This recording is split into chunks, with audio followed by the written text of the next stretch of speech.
Hi, I'm Simon K. Jones and this is my Substack for Beginners video series. In part 1, I introduced the Substack concept, and today it's all about the Substack toolkit. Go back a couple of years and Substack was all about sending newsletters. That was it, nice and simple.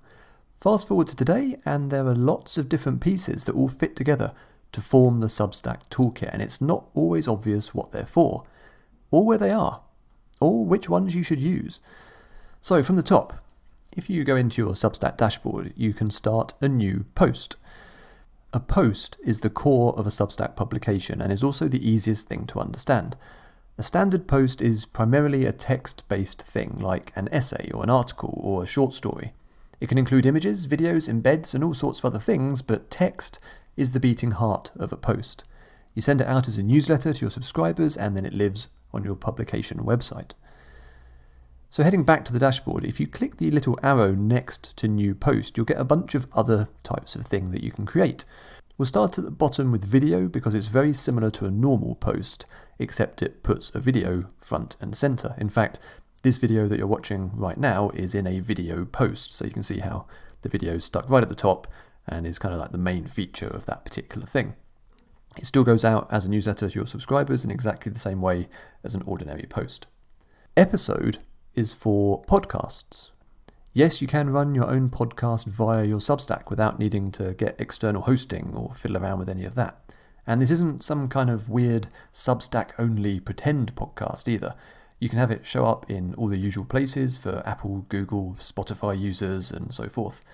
Your episodes go out just like a normal post to your subscribers, but then you can have them also appear in the feeds of all the usual podcast libraries. Alright, so far these have all been fairly self-explanatory, but next we have two slightly more obscure options, Note and Thread.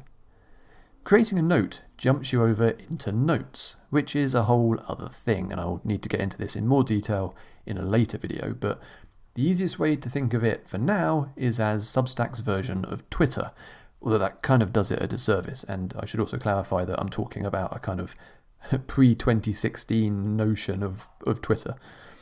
Like I say, I'll cover Notes in more detail later in the series, but the main thing to know right now is that a note will not be sent out to your subscribers in the same direct way as posts and video posts and podcasts. A note will only be seen by people who actively use the Notes system.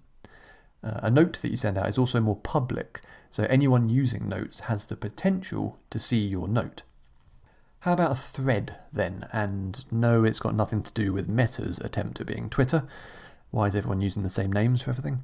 On Substack, a thread is very similar to a normal post in the way you create it and the way it looks, except it's presented and designed to maximize discussion.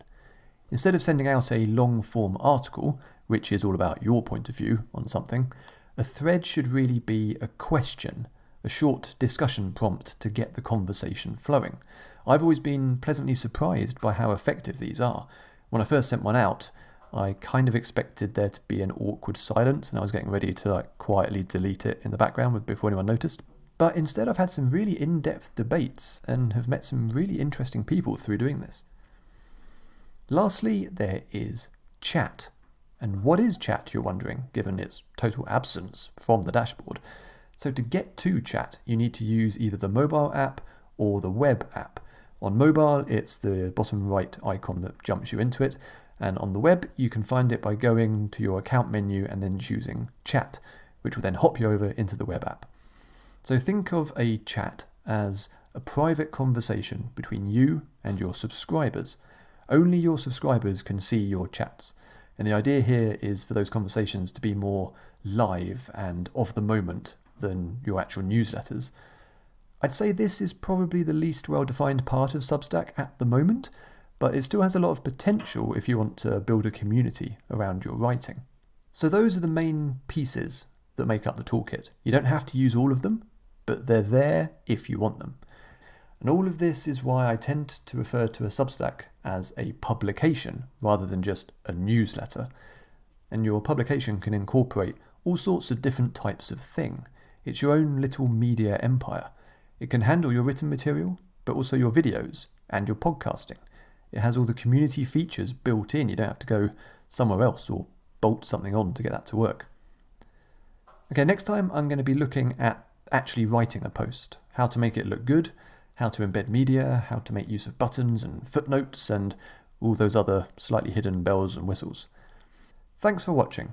Every Monday I send out a newsletter with tips for writers, and on Fridays I publish a new chapter of my ongoing science fiction detective serial, Tales from the Triverse. If that all sounds good, please do make sure you subscribe, and paid subscriptions are always very welcome if you can afford it, because this stuff does take a long time to produce. Okay, thanks again for watching, and I will catch you next time.